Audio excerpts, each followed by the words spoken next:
Hey, welcome back to Lesson 1. In this portion of the lesson, we will discuss corporate scandals.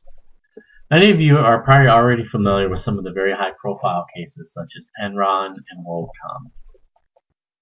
Those were very high-profile cases and resulted in negative consequences not only for the organization and shareholders, but probably the nation and the world as a whole in the case of Enron and WorldCom. As you can see on the list, there's other instances: HP, Hewlett-Packard, Exxon, BAE, Guinness. So kind of the key point on that is that corporate scandals are prevalent in all industries, and I don't think there's any industry that's exempt from the scandals. However, there's not all bad cases, and so we're going to talk about one, the Malden Mills. In December of 1995, there was a fire that destroyed the manufacturing plant that employed quite a bit of number of people in a small town. Had about 2,400 employees, and it was the lifeblood of the community. The majority of the workforce in the community was employed by Malden Mills.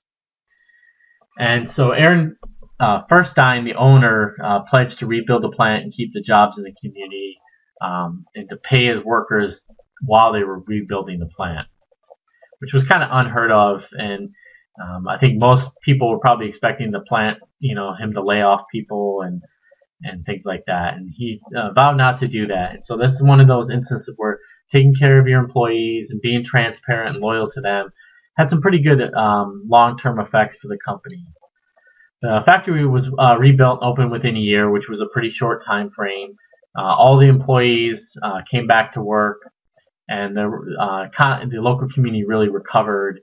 However, Malden Mills because he had kept paying everybody, they were under some financial duress and they filed for bankruptcy.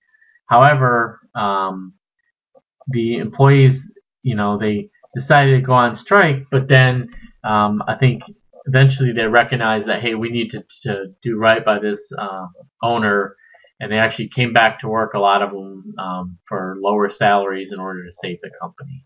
So you can see there's a lot of areas for potential unethical decisions and lack of transparency and lack of corporate social responsibility. And so those are good instances. And I think as you go through and you read corporate scandals in the newspaper, just put yourself in that person's situation and think, well, what was going through their mind when they made those decisions, and what influenced that? And I think that's an important piece for anyone to really understand business ethics. Is not just to look at all these slides of definitions and everything. It's to be able to have empathy and put yourself in that person's position and think about what caused them to make those decisions. And I think that can help you put in place measures to prevent putting people in those kinds of difficult situations. And that's it for this portion of the lesson.